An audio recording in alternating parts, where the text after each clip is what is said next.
average person who doesn't work out, doesn't know how to push his body, doesn't do this. Right. That's not us. It's not a sprint.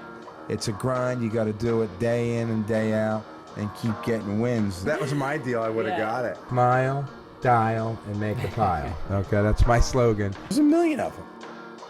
Only a few people succeed at a high level. Hey everybody, Mark McKenna. Welcome to the Real Hustle Podcast. Today we have a special guest, local restaurateur who's dominating the South Jersey and Philadelphia area, Rob LaScala. Thanks for joining us today, my man. Thanks for having me, Mark. He's very excited to be here with me. So I want to excited. give you a little background, okay, about Rob and I.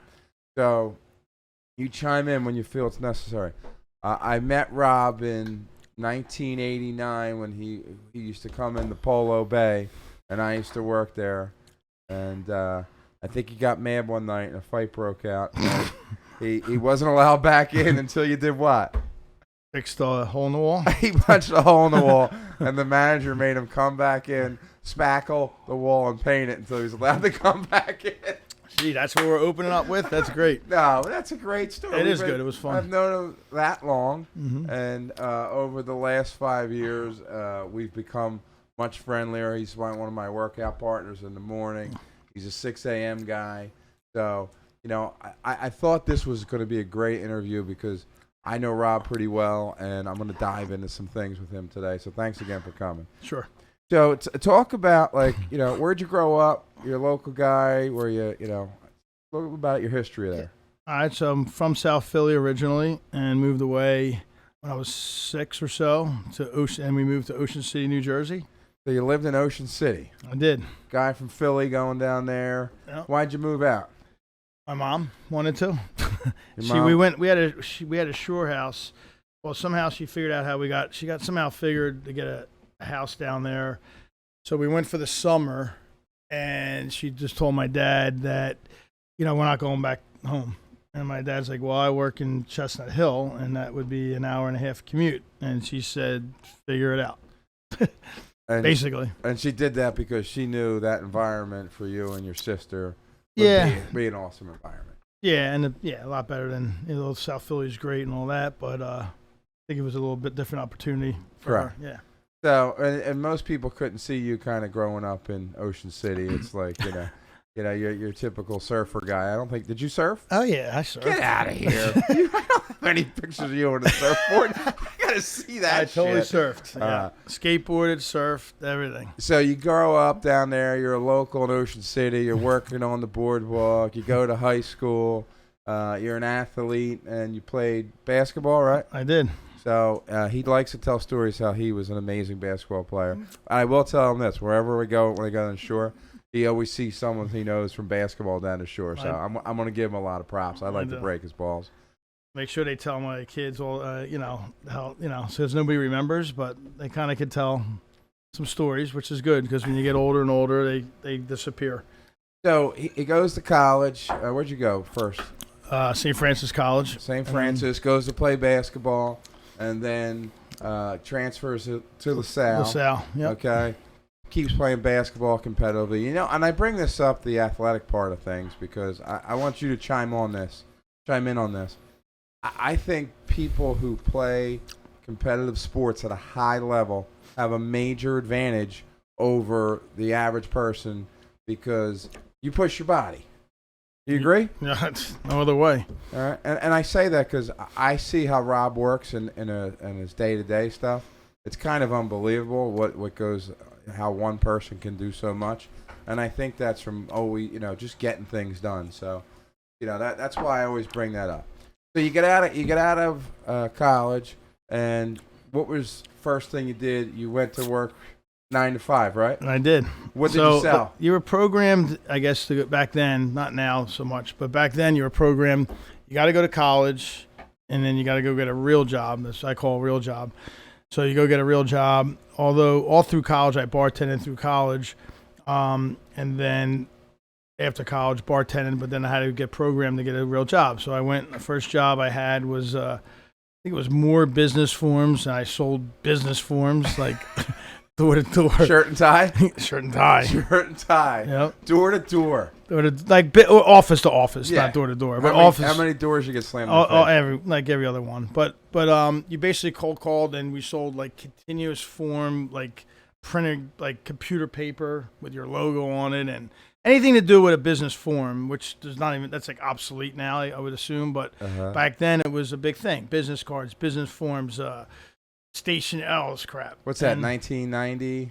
That would be like, actually it was like, 89, 90. Yeah. Okay. Yeah. And then, so he did that and I had to put a suit on every day. And it just, anybody that knows me is like, I'm not a good suit person. So like, even now and back then it was pure horror. And I can imagine. I had like, I would love to have a video of you getting in a suit every morning, getting in your car cursing.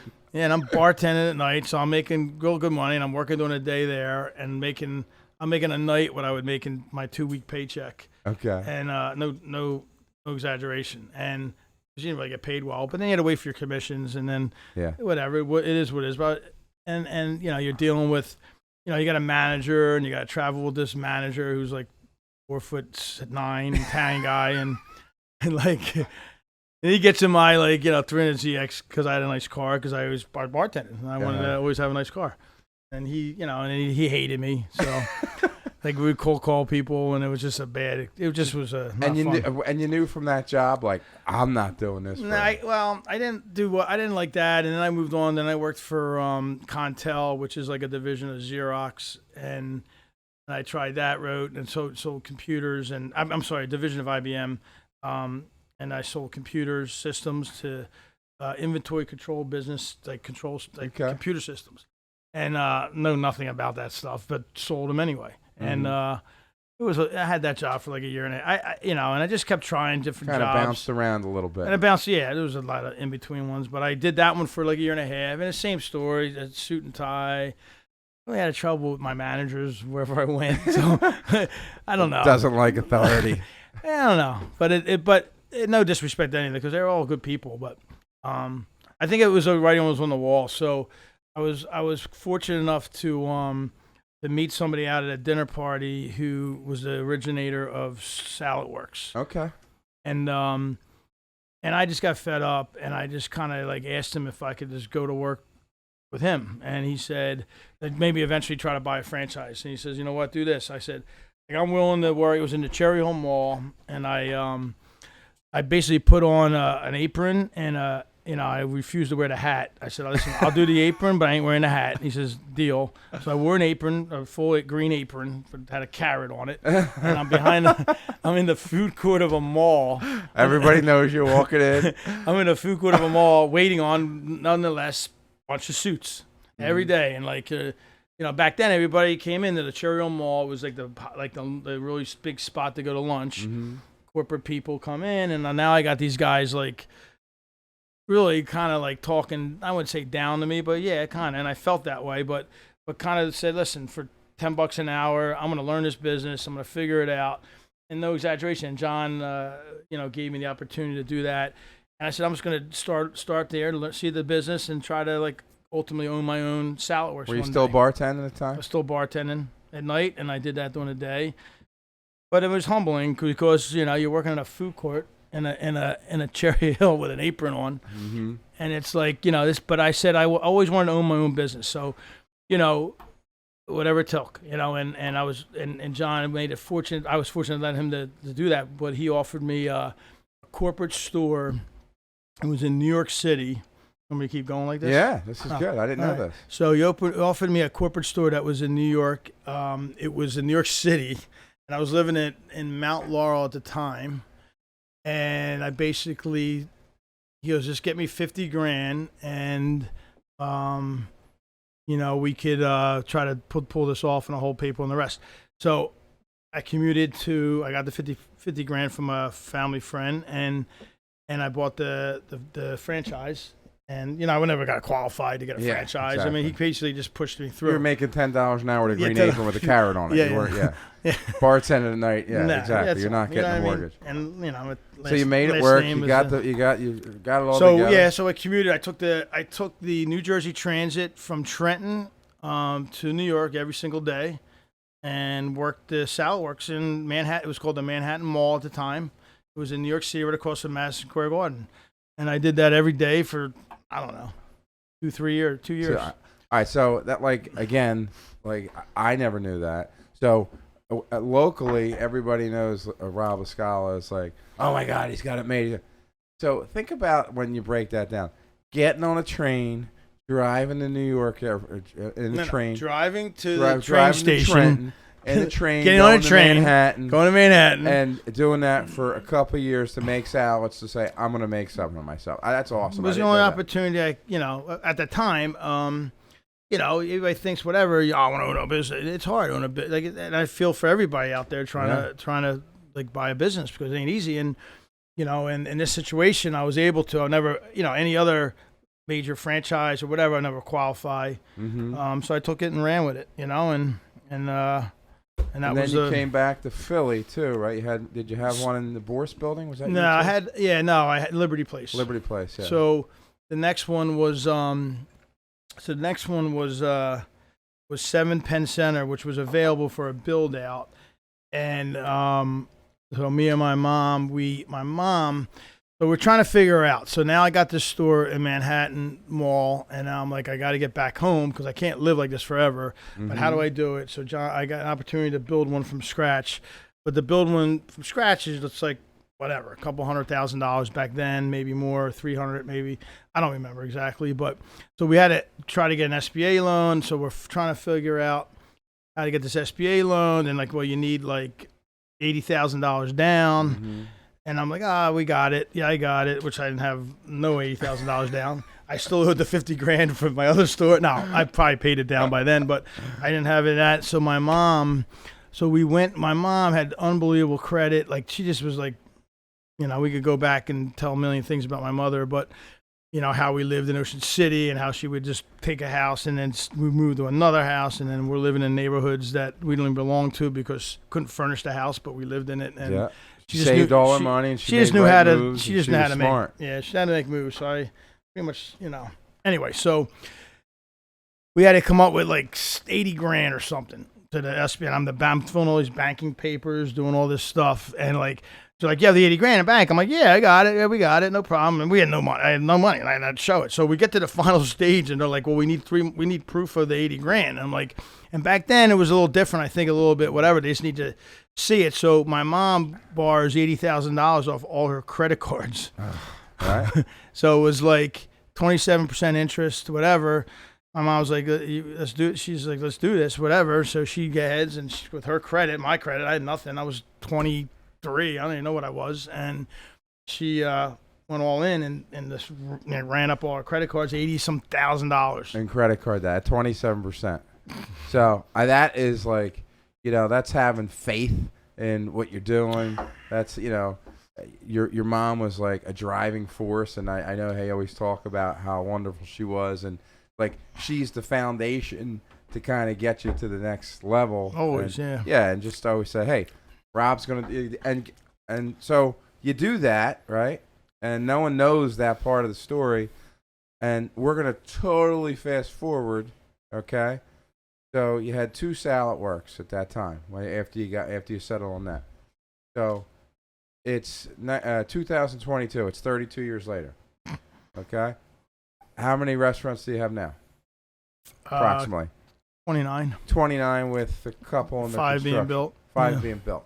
Okay, so everybody thinks that things happen overnight.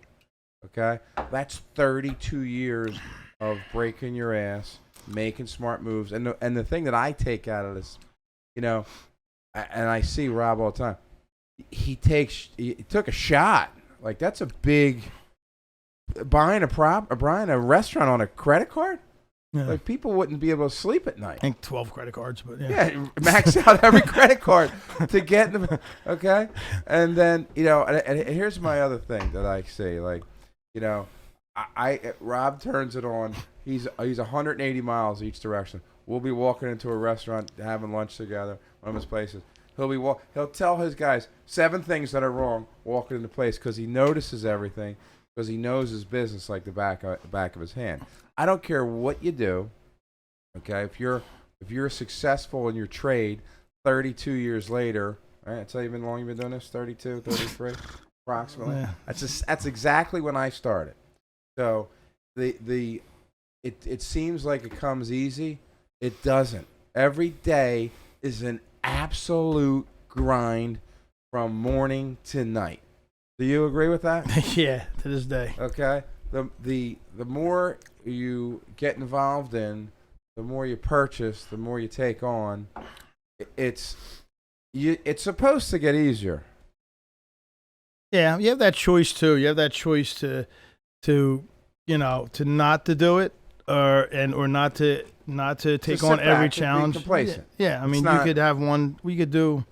There's no right or wrong. I don't know what's right or wrong. I just know what I like to do, and I like to be. Like they say, have 100 balls in the air and make sure none of them hit you. And I see the same. Like in my business, like my assistant Lucy, I'll be like, hey, you know what? We had our best month ever, but I don't see why we can't duplicate that every month. Like I don't know. So I want to really start to hit on, because when you have all these restaurants, you have a lot of different names, and you got pizza shops and this things. So the kind of the mothership now is LaScala Fire, right? Yes. You would say that. All right. So right now you have 4 or 5 5. 5 running. Okay. So how hard was that? Your first one you did, I remember going in there when you were fitting it out, and you were tasting all the, I put on like 9 pounds, like it was fitting out. I was tasting all these pizzas. Like, come on, taste this, right? So you do it the first time. Now, you're not a franchise, so you don't have 17,000 people in the back office working for you. How hard was that to keep opening up places and make sure the consistency is the same throughout? I mean, that seems to me, because you got great managers, which is important. I do. Tell me about that. Like, is that a struggle? I mean, yeah, it's a struggle. You got to buy into the whole, as crazy it might sound, like the whole concept or cliche it sounds, you have to buy into the whole culture of what we do, and like we try to build that with our people, because I'm always good as the people. Everybody's like, Rob, if I had $1 for every time, how do you do it? I don't understand how all the guys in the business. I have one pizza shop. I can't. It has nothing to do with me. It has to do with all my people. Like the people, or what? Like I instill certain things, and I might have better some systems in place, or better different attitude or approach to things. But at the end of the day, without the people that I have with me, I'm done. Like and I know it sounds corny, but it's the truth. Like there's no way that I could do what I do without everybody that's involved. Well, most successful people surround themselves with great people, but like I look at, like, I know some of your managers. I know Chris and a couple of the other guys there at stores. Like Lucy's been with me 23 years. Sandy's been with me 25 years. There's a reason why they're there, because you treat them like they're family. Yeah. Right. And you have to compensate people well, and you have to treat them well, and so they stay. So you have this loyalty. I mean, you have your eruptions when you do. You can't agree on everything. There's times there, but I got to tell you, like what I see when everybody in this industry right now, like big operations, are shutting down at 9:30 at night because they don't have help, and your place is pumping stuff out. I think it's a total testament. And here's another thing that I want to dive into. Okay. And this should be one of the big nuggets from today's conversation. And I try and do it, but I don't do it nearly as well as Rob does it. The level of generosity to the community is like off the hook. Okay? So I was fortunate enough to be at an event with Rob the other day. And 99% of the stuff he does, no one even knows about. All right, I'm not going to embarrass him and talk about things like that.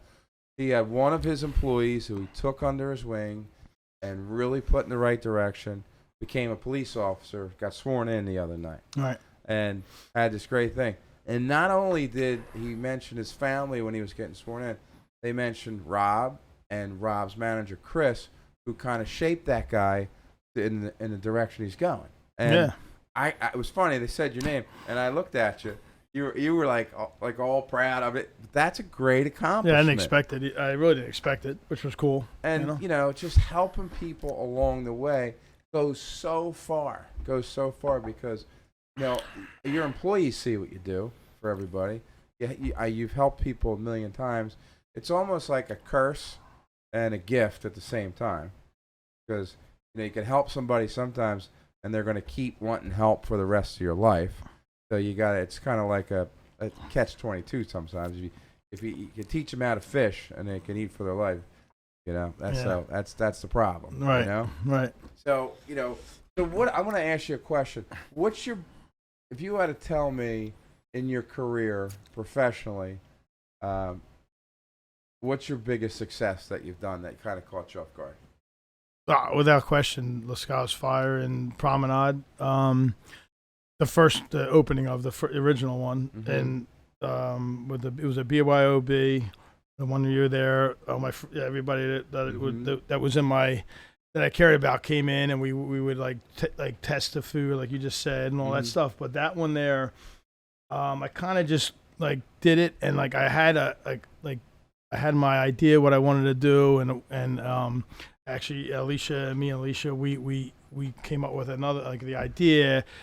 We kind of it was in my head for a while. We tried it. I tried it like a couple years prior in a different way and wrong location, and then redid it again. But every single person if I listened to every single person, I would have never opened the store, because everybody told me I was going to fail there. So that one was really big, because everybody says there's no way you're going to make it in the Promenade. The rent's so high. The rent's so high. You got this store there. You don't have a liquor. Yeah, this, that, and the other. You're crazy, and this, that, and the other. Not dissing anybody that said it, but they all did. Everybody said it.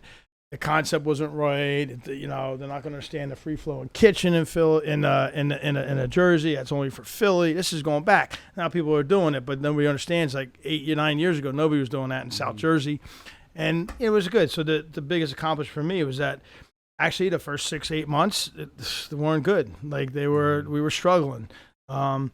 6 months probably, we were all looking at each other in the place, and everybody that had the concept, they kind of didn't get it, and we had to really explain to them, and everybody's like, Rob, you gotta go back to your original restaurant in 7th and Chestnut. You got to do it that way, like an old school type of Italian restaurant where you have courses and all that. And I'm like, no, this is what I want to do. And I thought about it for a second, and and stuck to it. And then it was just like one day, or Chris could tell you, it was like one day. We went from doing X to X times 10. It just clicked, and everybody was whatever, and it just turned into a, so I go in there, and that's obviously my hometown or my town where I live, and it's so I don't know, if you don't have that drive, it's like me riding my bike when I was 15 at a basketball court. You got that adrenaline pumping, where you're like, I can't wait to get to the basketball court, because I want to just get on the basketball court. I actually still have it to this day when I walk into one of my restaurants, or that time would be Marlton, and see what goes on, and you lose that, you're done. I go there to this day, and I get excited, and it ain't about the whatever. It's just about the feeling you get, and how you're like, wow, I actually did this, and I actually succeeded. The energy in that restaurant, there's people moving all different and it's like, I really did this on my own. It's really cool. Well, not on my own, with a lot of people. My family, everybody. You kept to the plan. You didn't divert. You kept doing it. So now the place is going to be 3 times. You need some more hot sauce? Come on, I'll help you out. There you go. He's the only guest so far that brought a really nice bottle of tequila over. So we love Casa Azul in 1942. Cheers. So now you go in there. It's 3 times the size, the original. So we took over the space next door, which was Orvis. I was at Orvis. We were able to finally get a liquor license in Marlton, which was really hard to get. So then by getting that license, I needed to secure a bigger space. I was fortunate to get next door, which was Orvis, and which is 7,900 square feet versus the 3,200 that we had next door. But so we reopened that. It's awesome. It's a great vibe in there. It's great energy. All right, so that's your success. Kind of caught you off guard. Yeah. without question. Biggest failure. That's biggest failure. That caught you off guard, like you thought it was a no-brainer. Which I don't know. Like I mean, I've had restaurants that I had actually the concept that is now fire. I opened up in Old City, where the old Paradigm used to be. And it had a good little kick, but it didn't make it volume wise, sales wise to support it. It got good feedback. I just think it was a terrible location at the time, but where it was great maybe 8 years ago, I was on the end of it, and we just kind of. And you thought it was a no-brainer. I named it Rocchino's, which is my mom's maiden name. Gotcha. So I was doing LaScala's as the one restaurant, and Rocchino's, which would be my mom's maiden name, as that. I thought that was a cool thing. It was yeah. So that's that. But it didn't make it. But And you can't hit it out of the park on every one. So yeah, we didn't make it there. Business is crazy, without a doubt. So we didn't make it there. So what's the end game for Fire? Like, are you trying to get to 10, 12, 15? Or you're just going to play it by ear?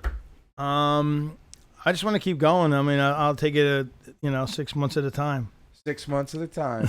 You never know. And then you have the awesome project that's going on, Chicken or the Egg. Yeah. Which is like legendary in Long Beach Island. Mm-hmm. And you're going to try and franchise that with a liquor license, which the hype around that is people can't wait to get in that place. So I've never been to the Chicken or the Egg. So I have to go down there. What you've been telling me to go down there. Yeah. So I'm looking forward to going down and checking it out. That's going to be awesome. But I think when that opens up in Renaissance in Marlton, that's going to be like just bananas in there. I hope so. You know, better be. I think it's going to be great. So I have a question for you, and a couple people have asked me to ask you this question. How many black T-shirts do you own? How many? It like one time in my closet, or At like, one time in your closet? At least 60. 60 black T-shirts. Yeah. So you either wear a black T-shirt or a white T-shirt. That's your MO. Pretty much it. So rumors are flying around that you have been seen in cowboy hats too. No, yeah, I think I'm going to move out west. He's on a I dude found ranch. my He new. wants to go on a ranch riding horses. Yeah, I actually thought that. I think that really was a hit, so I think I might have to do that. We might have to show that picture. I'll send that to you, Ryan, and we can put that picture up. He thinks he's a cowboy now. Yeah, that's awesome. Thanks to Yellowstone. You know, it's funny. I kept seeing that picture more and more, so I think you really did like it. I actually did like it because it's like for like an evening, it wasn't bald, you know. Like I had a hat on. I kept on hitting people though with it when I like hug them. I don't know how they do that out there. Because the things like the big brim, like the brim, what do you call it? A rim? What do you call that thing? Brim. It's a brim with a brim. Rim's on your car. Yeah. Rim. And anyway, so the brim. That I kept hitting on, hugging people. I'm like, how do they do this out there? Lean it back. You got to lean back. You got to go in on the side. What do you got to do? Like, you know, practice. I'm a big hugger. Like, I like hugging people. So it's like, bam, the hat fell off like 6 times. So I wanted to talk about one other thing too. One thing that I see. So how cool is it that your son is in there working with you now? Oh, it's a dream come true. It's like what any family, whatever father would want. Yeah, I mean, I see. Like the one thing that I noticed about Lorenzo is like he's got a really big passion for the business. Like he's not going through the motions. Like he's into it. You can see him. He's bopping around. He's smiling. Yeah. I talk to people that work there. They love him. They think he's a hard worker. Yeah. I mean, really, just kind of, you can see him. He's in the right place there. Yeah, he loves it. He's trying. He's learning. And he wants to learn because he just wants to. I think he's really determined. Doesn't want to mess up. So he's really prides on that. So I think it puts a little extra. And he's got big shoes to follow here. So it's like big shoes to follow here. So he's like trying, but he's really humble and good. Like he'll never tell anybody, any customer or anybody's last name. He kind of just goes there, goes to work. And he's learning. I think he's learning. I think it's a good stepping stone for him and he, a young person to learn this business. That's, you got to do it that way. And we I tried to get him to go through every step so we get to see it all because Like You had it's a them different busting world right tables, now. You had Yeah, them waiting tables. it's a different world now. Yeah, It's not like we grew up where we just kind of fend for ourselves. These kids, they kind of get everything, and you got to like, so they need to step outside that for a moment and understand the work world. You know. Correct. That everything's not easy in life. Yeah. Because I always say that we're going to go down to the dumbest generations of parents in the history of the world because our kids get everything. I mean, we look at what we did as young kids and what happens today. Yeah. It's night and day. And to see kids like buy in, like everybody thinks it's beneath them, okay, to be a busboy, to be a waiter, or do whatever, to bartend. Everybody thinks they should get a job making $175,000 like right out of college. That's fantasy land. That doesn't happen. Yeah. So I mean, I when I'm in there, I watch him, how he interacts, and I see him, and you know, and he's Renz is usually a quiet kid, but he really he enjoys it. You could see it in his face. Yeah, he really does. Yep. So I have one other question, like, who's the best trainer you ever had in your lifetime? I mean, really got you motivated to lift weights, to get you all jacked up. I can't. I'm trying to remember. The guy at Gold's Gym is like. I think his name was like Frank or something from Gold's Frank, Gym. my ass. So Rob's one of my morning workout guys. I got another friend of mine, Matt. They come over 6 o'clock. Rob's on a little hiatus. He's down the shore. He's having some work done on his house. So when's your welcome back date? Hopefully, like mid-September. Mid-September, October 1st. We'll have the band all back together. No, to say like no, Mark is it's a good motivation for me.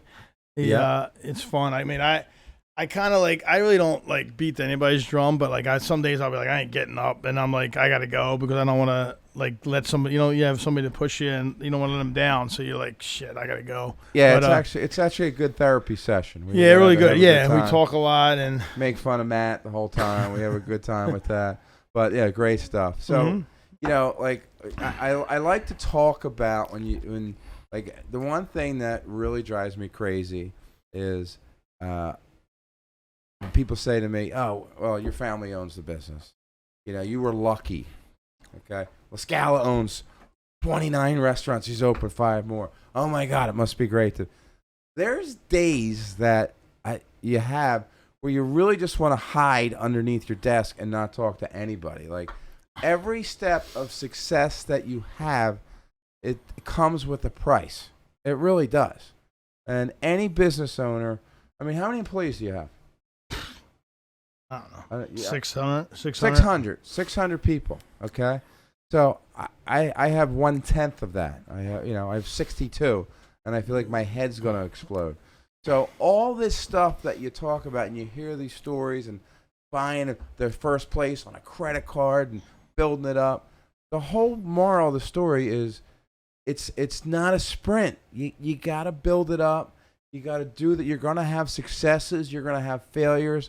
I mean, you're talking to, when we bring people in here, they are the tops in their profession.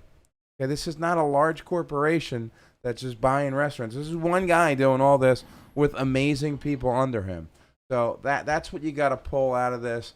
I really, as I become friendlier with Rob, I admire his work ethic. I think more than that, I admire his generosity and how he helps people. I think that really shows what kind of person you are. At the end of the day, it's great to make money and do things, but when you help other people grow, that means you got your shit together. So awesome job, man. Oh yeah. He was nervous coming over here today. Oh yeah, real nervous. He had 3 tequilas before he got here. He had to loosen him up. That's not true at all. No, it's great stuff. But thanks for coming in. All right, thank you. Great story. Go visit him at LaScala's Fire. Oh, Chicken or the Egg. When you going to open? Mid-October. Mid-October. Yep. All right. Yep. It's going to be a good time. Beer garden.